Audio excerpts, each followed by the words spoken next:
Well, hello everybody. Welcome to the Rec Tech Showdown. I'm delighted to be here today, joined by a really fabulous company and two people I'm really interested in chatting with about a topic I'm really interested in. I slightly can't say the title, so that could be quite interesting. So a couple of just housekeeping notes. If you're watching live on Crowdcast, do feel free to say hi in the sidebar. If you're watching us on LinkedIn or Facebook or Twitter, pop any comments there. I'm going to be popping around to all those places. If you've got comments there, I'll bring them back here and ask them to our guests. If you're watching this on the replay, I'll make sure that any links that we talk about are in the sidebar. And if you're watching it on my blog, again, there'll be links to connect with Bernie, Eloise, and Vincere there as well too. So I'm going to speak less, you're going to speak more. This topic today is recruiters, is your tech stack a Frankenstack? Thank you for choosing that title. Do you want to introduce yourself, Eloise? Yeah, sure. Thanks for having us, Louise, by the way, big fan. So my name's Eloise Sutton-Kirkby. I'm Director of Growth here at Vincere. So I've worked either as a recruiter or within the recruitment industry my whole career, basically. So I came straight out of uni into Michael Page, worked with them in Leeds, my hometown, and then out in Tokyo before joining Vincere back in 2012. And so I've been with the business since we started it, and I head up sales and marketing. Superb. Yeah, perfect background for this topic. So I think there's going to be quite a lot of really great things for recruiters to take away from this. Bernie, do you want to just introduce yourself? Yeah, hi everyone. I'm Bernie Schiemer. I'm the CEO of Vincere. I actually spent 16 years in recruitment. I actually started my recruitment career back in the mid-90s in Tunbridge Wells in the UK. And Aussie that went to the UK and got a recruitment. No, I set up a business with some mates back in 2000. We grew that business in London and Tokyo. We went through a management buyout in 2003. And we brought on another guy, and he and I ran that business, and we sold that to Hayes in 2007. It was a London and Tokyo-based business, and I did an earn-out for 3 years, and then got into tech in 2012 and founded Vincere. Superb. That's it in a nutshell, really. Yeah, it's great. And if that ages you, it certainly ages me, because I got into recruitment in the early 90s too. So in terms of, I mean, we're not here to talk about the product, but it is a recruitment technology offering that you've got. Obviously, we're going to touch on it as we go through. I've put the link in the sidebar. What year was Vincere established, did you say? 2012. Okay, fabulous. Okie dokie. So loads of history in the recruitment space, a really good understanding of it. And maybe we can touch a bit more on that, on what you took from your own experiences in building the business. But we're here to talk about the Frankenstack. You see, I can't say Very good. Yes. You nailed it. You nailed it. The Frankenstack. So what is it? A Frankenstack. Well, I'll answer that. There's actually three versions of Frankenstacks, if I'm honest with you. The first one is typically it's a marketplace or partner driven. It's those businesses that either acquire businesses or they have a marketplace of partners that create what they call as a hybrid tech stack. That's one. The other one is a platform play. The number two is a platform play. That's like a Force.com, a Dynamics platform that have partners deliver the service. And number three is really the build your own. Probably the worst of them all. It's the one that has just grown its own life. It's like, started off with a head, then they put the torso on, then they put an arm and a leg, and it's just evolved over time into a bit of a mess. Just purely on the basis that recruiters, they do recruitment well, but tech is always the poor cousin that doesn't get much time, all the time it needs to really grow into a proper system. So that's it really. Those three would define a Frankenstack. Obviously, good pronunciation. So I guess that it's thing I'm so aware of is that maybe 3 years ago, no one knew what a tech stack was. I mean, they would have had one, but we weren't talking about it. And then recruiters started talking about these tech stacks, and they were amazing. We had to have tech stacks. But I guess that they're the recruiters who kind of built their own by saying, I'd like a bit of this and I'd like a bit of that.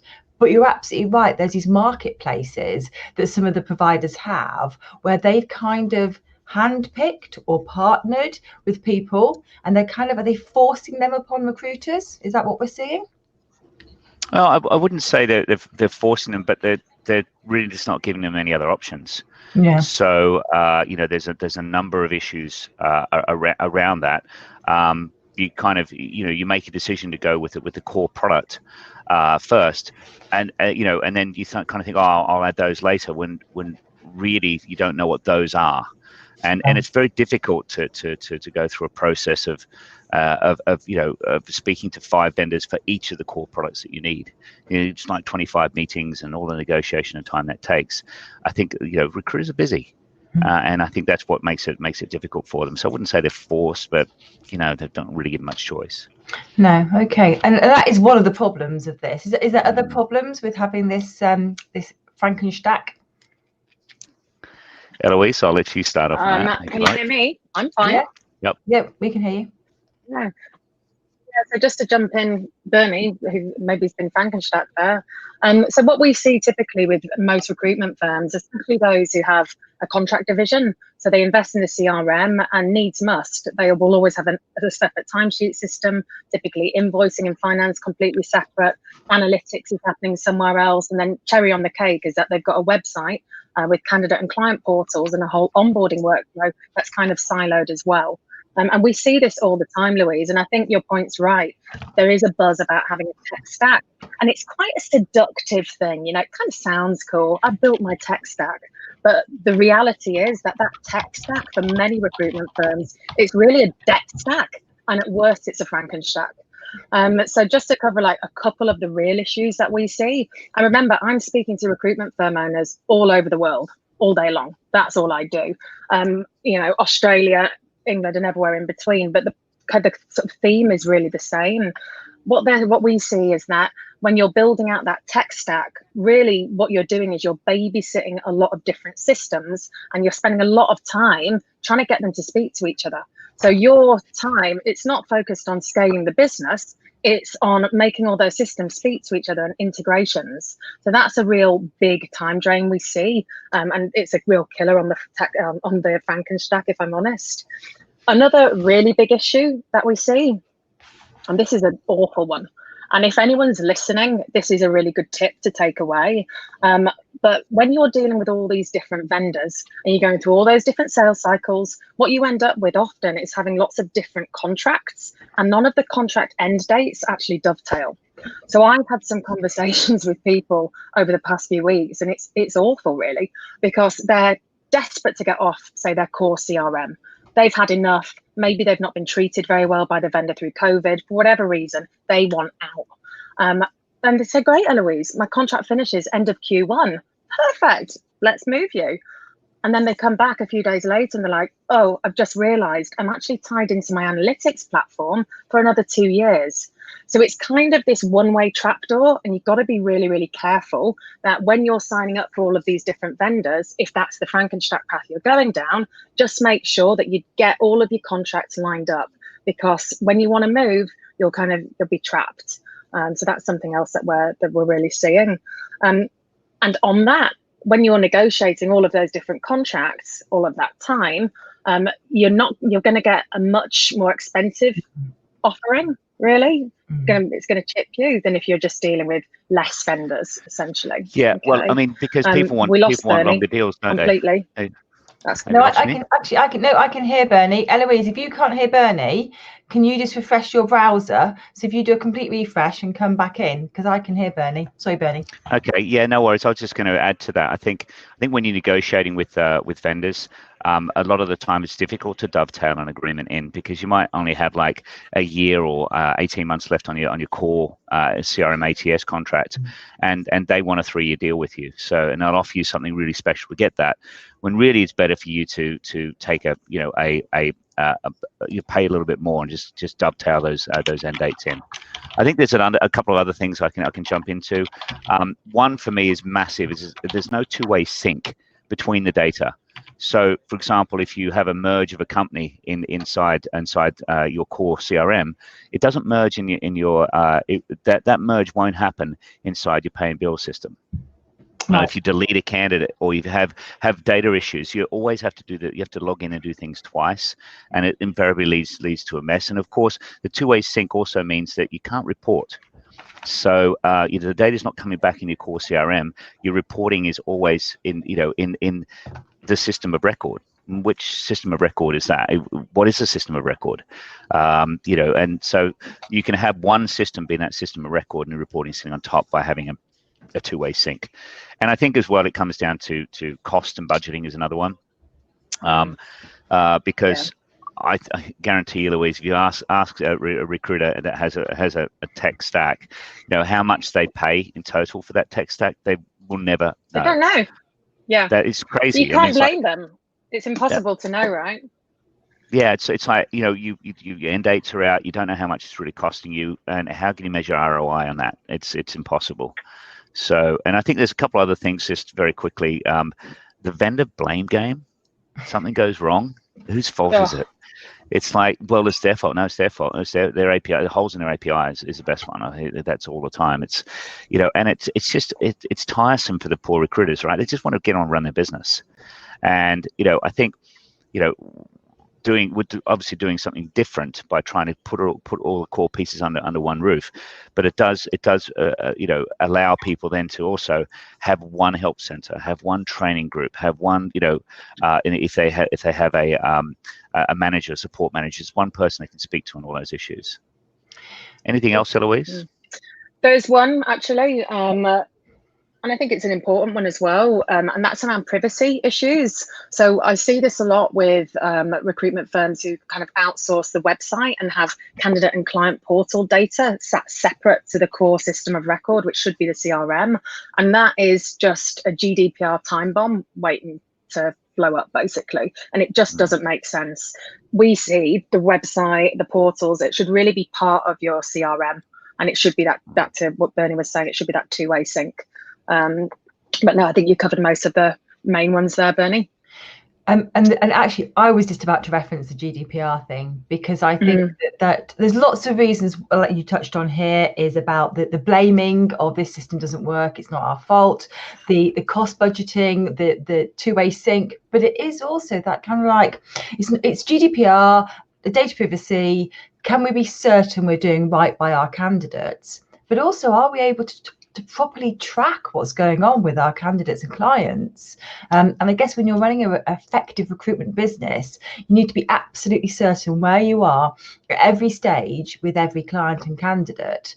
And I can imagine it would be so easy for things to kind of fall through the gaps if your systems aren't properly synced. It's so true, and it's kind of like that. A lot of the best integrations will have a one-way push, but that's just not good enough. Because in my opinion, it's not, and the amount of work that we've had to do for the syncing, I can understand why they don't do it, because a lot of the features you have in the core product, they just don't have those in the other products. So like the merging functionality, they might not have that in your pay and bill, or they might not have it in your candidate portals, and those types of things matter because if you have to log in and do it in the other system, a lot of times you just don't bother. No. And like Eloise mentioned, you pointed out, it's a ticking time bomb. Yeah, and as well, Louise, how much buzz there is about automation. Everybody wants that kind of front, middle, back office working seamlessly across your global business. in two-way sync. And there's so much talk about automation, but if you've not got the two-way sync across your core products, it's a pipe dream. So I think that's really not to be understated. Cool. Yeah.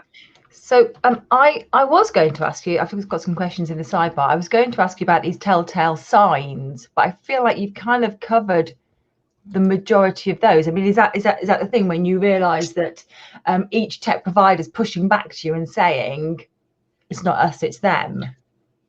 I mean, we've actually identified 5 main signs that you might have a Frankenstack on your hands. Cool. So number 1, you've got more than 5 tools which are running your core business. So 5 different tools, 5 different vendors, 5 different invoices. If you've got more than 5, then you're creeping towards Frankenstack territory. Number 2, those tools aren't speaking to each other in two-way sync. Right.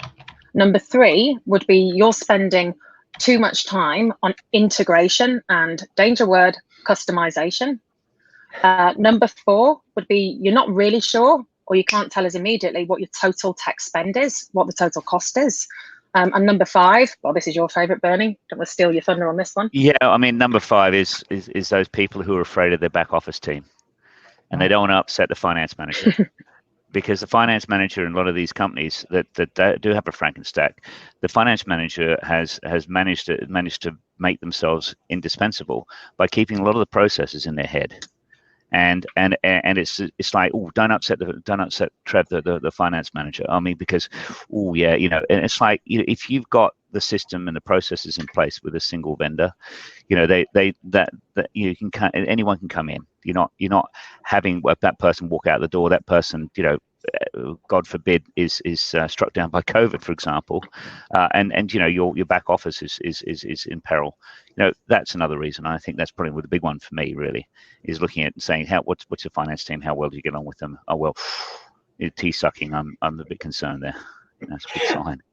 I wanted to ask you about, you just touched on customization, configuration. I want you to just touch on that again in a minute. But Stephen's put a question in the sidebar, which is, and I know you mentioned this right at the start as one of these type of Frankenstacks. What about these approved marketplaces which offer products that fully integrate? Does that actually really exist? When you say fully integrate, my thing is, if it does all the data flow back into the main system, and you know, in a lot of these cases, no, it doesn't. There's a reason for that, is that the other vendor, the vendor that owns like the pay and bill system, wants you to use their reporting. They want you to use their system as a system of record, not the core CRM. So there's always that battle. Now you might say to yourself that yeah, I've got a full integration. Well, I could pick out, like I said, can you merge? Well, candidates, can you merge companies? Can you merge billing addresses together? And will they sync across both systems? And I'd probably say 99% of the time, no. Maybe that's a customization that the agency can do, or their tech team have to do. And you know that, but again, that's something they have to do, and they have to take the time away from recruiting or other activities, or pay for that to get that done. And again, then if it breaks, who's to blame? So I'm not saying it's not impossible, and I'm not saying it's not been done, but I'm saying in most cases, from what I've seen, it hasn't. Yeah, and I think you know, we're talking about. Sorry, Louise. I'm going to say, just to add to that, you know, we're talking about things that are really core to your business. So your CRM, your ATS, your pay and bill, your online timesheets, expense management, leave, your website, your candidate client portals, and most importantly, analytics. We think that those are the systems that should be working in a two-way sync. There's some amazing apps in our marketplace that we will never endeavor to even go down those rabbit holes. Things like job board integrations, your Broadbean, your Idaboo, your Logic Melons, some really clever apps like Sourcebreaker in particular. And we love that tech. Would we ever do it? No way. It's too specialized, but the core stuff that every recruitment firm needs to really grow, especially contract book, then you know, we believe that should work in two-way sync. Cool. And that actually does answer another question that I've got on LinkedIn, which was around, which maybe we'll come to in a minute, which is what does have to be separate to this core offering. It's interesting you mentioned Sourcebreaker, because we love them too. Amazing tech. They're great. Yeah, and I guess that's it, isn't it? Is that I think one of the reasons why people quite like all these different integrations is because they feel they're all specialist at that. And that's, I guess, what they're selling, isn't it? They're selling this idea that they're doing something which has to be a standalone offering. And it's obviously not always the case. Well, yeah, I mean, in some cases, where you look at like Sourcebreaker is a great idea. Those guys are innovating at a rate, and that's why you kind of you say to yourself, you know, as if I'm going to use something, I want to see the levels of innovation of that, such that in 5 years' time, I'm using potentially a completely different system. But I've just been, because I've had continuous integration, continuous delivery, you know, short, sharp upgrades, I don't notice the change. You know, it's not like you look at the system 5 years ago and you'll say, wow, I mean, I don't even realize that I'm using something completely different. And I think those guys, you know, when they're innovating at such a rate, you know, that's what you want from a specialized vendor. And I think, again, you know, you look at what's specialized, what is really key and critical to your business, like search. You know, I mean, that's why it's not something we'd want to really go down into that rabbit hole.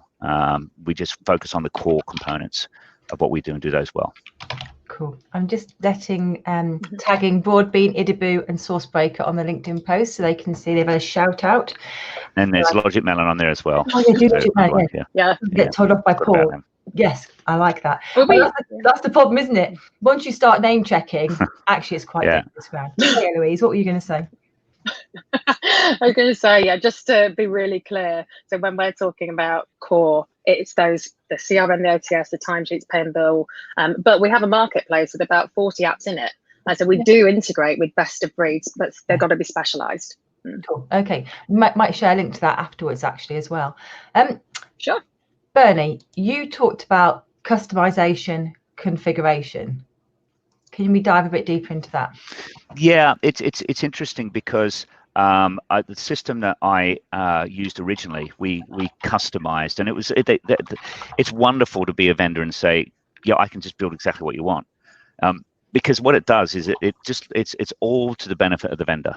You think I'm getting exactly what I want, but actually what happens is that they customize it, and then they can't upgrade you, because what you've done is you've taken what was a one line of code, you've separated that line of code out to become your code, and now, you know, to upgrade it will you know, with all the new releases they've had on that product, it's impossible. So you're stuck with that great you know, tool 12 years ago, right, that you built, and you can't do anything with it. And any upgrades you want, you have to pay for those. And I think, you know, that's the difference. A configuration is where you can configure things, where you can move your custom fields around, set things up. You can configure, you know, maybe some process flows, etc. But you can't customize. So you can't say, well, I want that button here, I want it up here.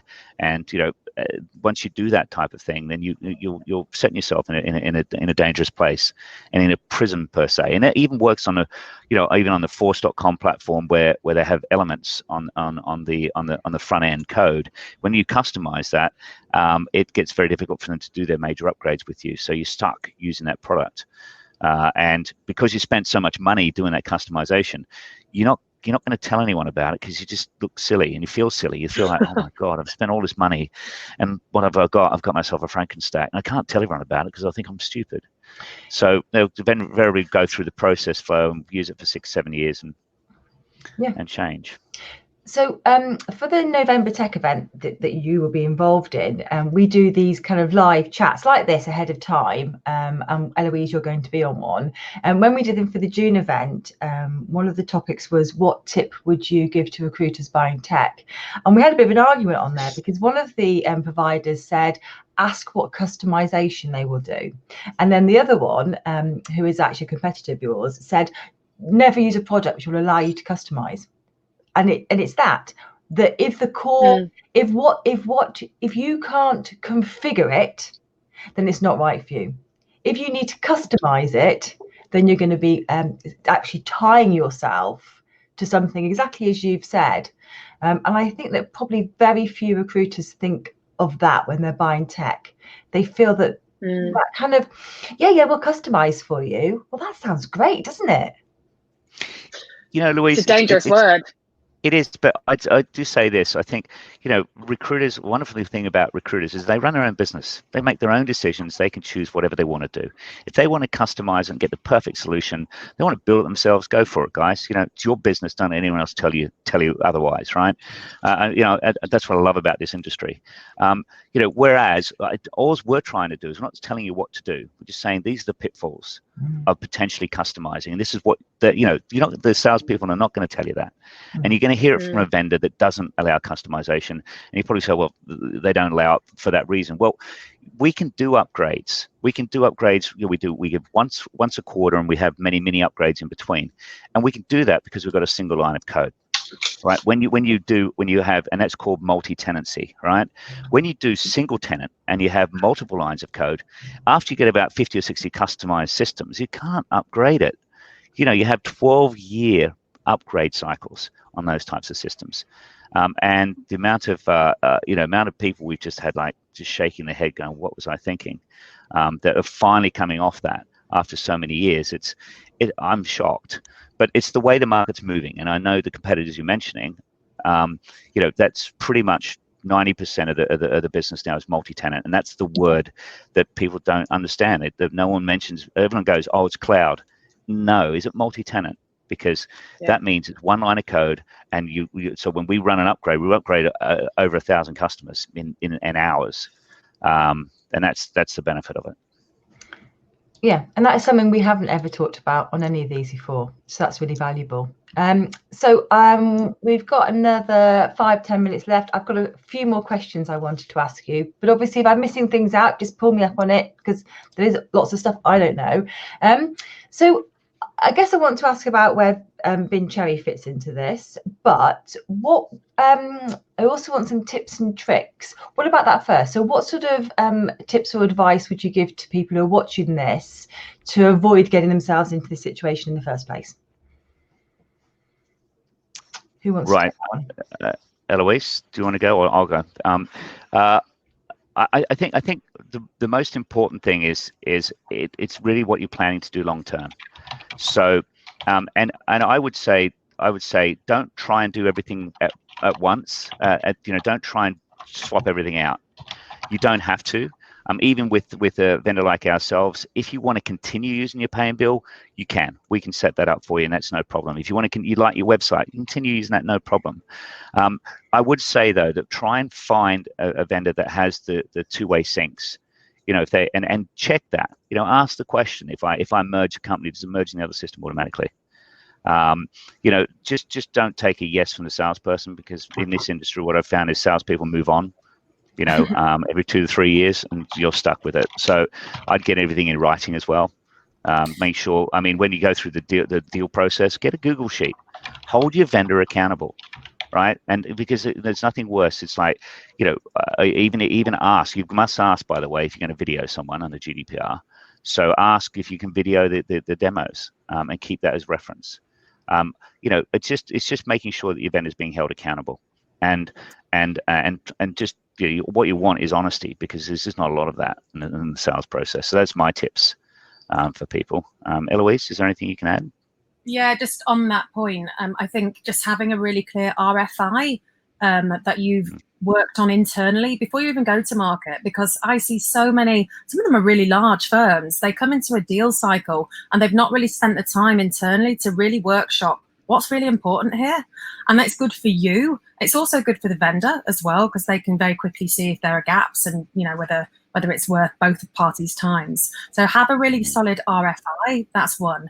The other big one is make sure, if you do have the multiple vendors, you have a CRM with one contract in place with one vendor, and then say analytics with another pay and bill, try and dovetail and line up all of those contract end dates.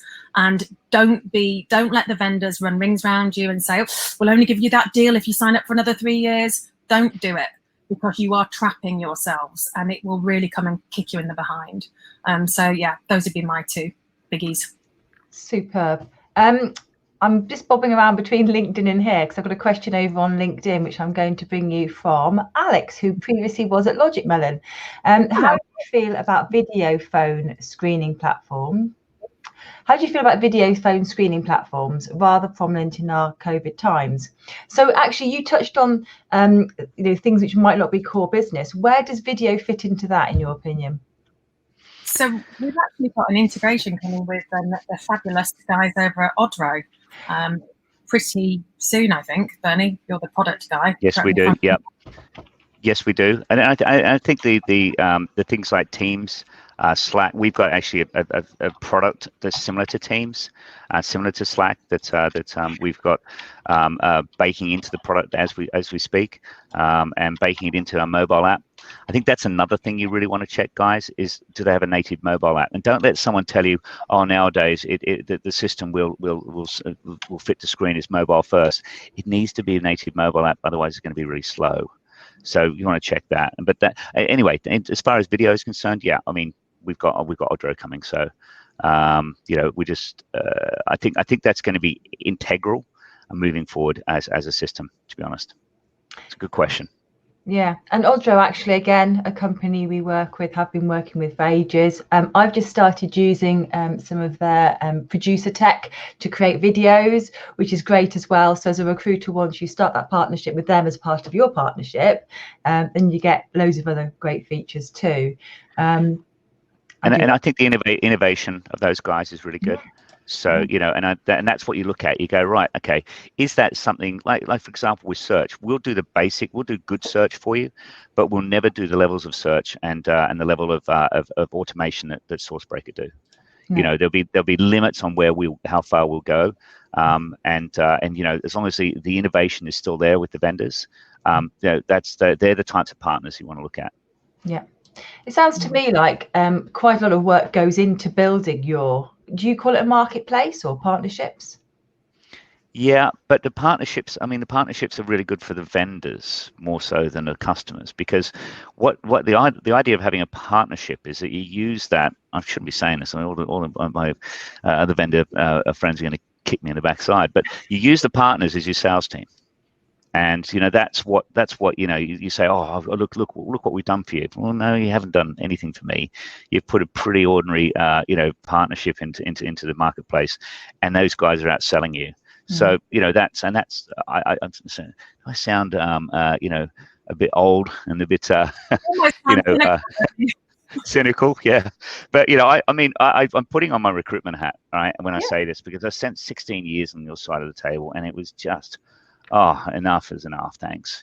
And seeing it from this side, I think that the partnerships is super important, but make sure that for us they have to really matter. They have to really be top of the game, really, to be coming onto the platform.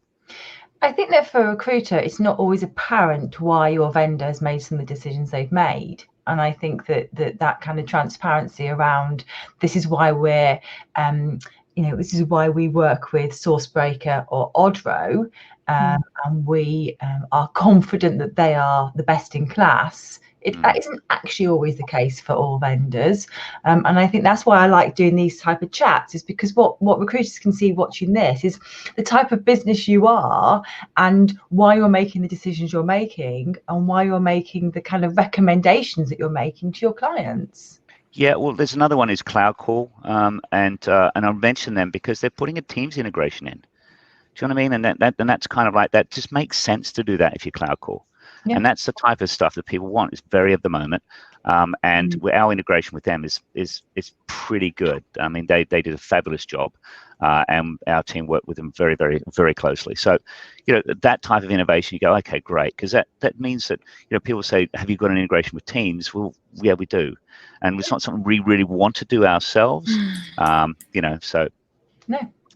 Yeah, that's another company I really love. This is working great, because I didn't know you were going to name any of these businesses, but they're all great businesses. They're all companies I work with. So 2 final questions for you, because we're getting over time. One will be around where Vincere fits in the current recruitment landscape.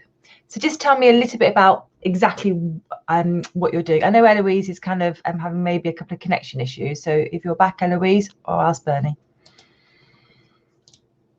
Eloise, you there? Let's go to you, Bernie. Yeah, no worries. Well, I think what we're doing is our value add is an all-in-one. and it's really our focus is to provide you with options to do your websites, to do your paying your bill, to do comms, and also comms to a point. Like I said, telephony is in video is a difficult one, and also the reporting. So putting everything on top, and we put a lot of time and effort into the reporting and self-serve reporting as well. So that's our sell. And I think as well, we're not trying to deliver to the Hays of the world or the Decos. Bullhorn, good luck to those. What we're after are the mid-sized businesses, from up to 1,000 seats, 100 to 1,000 seats are the core businesses, and that's the people we want to enable. And by putting together this type of platform, they can go head to head with a Hays. I know Hays very well, and I know they're an awesome machine, really. In order to go against those guys and compete with them, and also the other from the side, there's a company called Sidekicker. Jobs and Talent is another one. Now, these guys are not recruitment agencies, right? But they kind of are. They're certainly selling themselves as disruptors in the market. But those are the guys if you're running a temp business, you're going to be competing against. They're walking in, swallowing up the MSPs, and taking those big projects. So they're the guys we look at and really measure ourselves against moving forward. They could be two good links to share actually with the listeners, Louise, because I'm not sure if that many people are really aware of companies like sidekicker.com and jobsandtalent.co.uk. Very, very interesting platforms to have in your peripheral vision, because there you're if you've got a recruitment firm, there you're kind of silent but deadly competitor. Yeah. And they're flying under the radar. You might want to check out who owns them, and you might want to check out who's their sister companies. Very interesting. No, I'm not going to say anything. No. I'm going to do that now. That's something else which I think that people kind of maybe shouldn't underestimate is your industry knowledge. When Eloise, when you're talking with recruiters, this kind of, yes, you're talking to them about the tech that you have, but it's also almost like free consultancy or advice in that you understand their market so well. You're not going in and selling a product. You're working out how it fits in with their business right now, and I guess where their business wants to go. I love it. It's a total privilege, to be honest. I mean, I am lucky, and I say this to my team all the time, that when you're doing our job, you're dealing with typically the owner of a recruitment firm or someone who's making a decision, certainly director level. Often they're entrepreneurs. If you show them value and how you're going to save their business money and offer them efficiency gains, whatever it might be, they'll buy from you. And you can have the power to really deliver results fast for them, really change the business. So no, it's a privilege. And, I'm lucky in that I speak to customers from all over the world. We are a truly global business. We actually started the business out in Asia, out in Tokyo, lots of businesses in Australia, and we've come to the UK sort of later, really, in the game. We've only been in the UK a couple of years, but, it's where we're seeing the most growth. So no, it's that global piece as well. I know we haven't touched on it, and we're not going to have time to, but that global sector industry knowledge has got to be really valuable for recruiters, especially now when, frankly, the idea of any growth is quite challenging, and to be able to get advice from a business which kind of knows it globally. But I mean, I'm like child's play compared to Bernie. Because a lot of our bigger, we tend to attract a lot of companies who are typically founder owned, and they're on that growth path, or they may be heading towards IPO or acquisition. And for Bernie to be able to come into the room and he did it, he sold his business to Hays, had the Tokyo, all the contractors, all of that stuff. That's quite cool to see, and he can speak it in a way that I can't. yeah, but it's interesting because I speak to owners and I get to see their analytics day in, day out. And, I'm learning so much. I mean, I thought I was clever. I've just been humbled many, many times by speaking to some of the owners of the business and seeing what they're doing. It's incredible. And some of the ideas that they've got, it's, wow, I wish I had thought of that. And why didn't I do that? And, that happens all the time. And so when I first came into this industry and into the software side, I was doing too much of this and not enough of listening. So I tend to spend more time listening now, because, and especially when you see people going through COVID and going through the tough time they are and how resilient they are. It's once a recruiter, always a recruiter, I think. What do we say, Bernie? You're just a recruiter who doesn't recruit anymore. A bit like an alcoholic who doesn't drink anymore. Recovering recruiter. Cool. Right, I've got one more question for you, and I have to ask this one because looking at your LinkedIn profiles, weaponizing recruiters through technology. I love it, but what does it mean? Sounds a bit aggressive when you say it like that, doesn't it? Didn't it? You know what? You got to be aggressive in this market. It is a bit of a battle and a war out there, isn't it? I mean, Bernie, do you want to take this one? Yeah, I don't want to. I've been doing most of the talking, unfortunately. Sorry, that always sounds far more eloquent. But I think the one thing you've got to say to ourselves, right, is that it's not just, it's not just your agency competitors you're up against. These companies such as Sidekicker, such as Jobs and Talent. Jobs and Talent has raised $183 million to compete against temp companies in Europe. There's 450 employees in that company. Sidekicker just does Australia and New Zealand. They're 400 employees themselves. They've raised, well over 30 million. So that the money that's being poured into these competitors, they're the guys you've got to watch out for. And I think when we're saying weaponizing, what we want to do is we want to provide our customers with the ability to compete against them, right? Because our customers are going to be better recruiters than them. If we give them tech that's similar, they're going to knock them off the blocks. So, and that's what I look at now. It's not that I don't respect our other direct competitors. Of course I do. They're amazing machines. But in terms of what we've got to go up against, it's those guys. Those Trojan horses that are coming in stealing our business, and we've got to do something to as far as I'm concerned, we've got to do something to enable them and weaponize them against that threat. And that's kind of, again, that thing about working together with your customers, isn't it? You're not just offering them a tech solution, you're helping them to grow, to thrive, to understand the competitors. Thank you for sharing that. To dominate, Louise. That's what we want. Yeah, we do. Yeah. No. Well, you need to. Like you say, it's a tough market. You've got to actually be fairly aggressive. Eloise, I've got a question for you. It's not a very legitimate one. Aaron says, do your nails match the Vincere logo colour? Love that question. No, Aaron, but they should. Another excuse. No excuse. I can't believe I got that question, but I had to ask it. Right. So we're totally over time. I utterly love this. I think that this subject turned out to be even more revealing than I thought it would. I think that probably the majority of people watching this are now thinking, I have got this Frankenstack and I need to do something about it. So what do? They get in touch with you. What's the best way to get in touch with you as a business? Head to our website, vincere.io, and you'll see a bot pop up. You can just chuck your email address in there and we'll be in touch. There's some good assets on the website as well, comparison pages, RFIs. You don't want to speak to us, download those and, at least go into conversations with vendors, sort of well armed, let's say. Cool. And you're both... LinkedIn.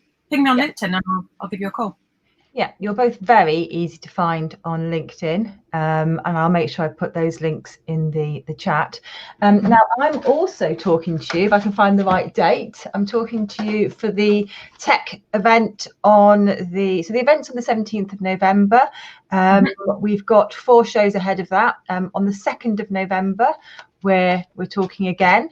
And then on the 17th, are you doing it, Eloise, the 2-minute pitch at the beginning? I don't know. I'll do whatever my marketing lady tells me to do. Good luck with that. So at the start of the date, the 17th of November, all of the exhibitors who are involved do 2 minutes of why you ought to talk to us. It's crazy, fast-paced, live on LinkedIn. So many things can go wrong, but nothing will. And then on the 17th, no, it'll be fine.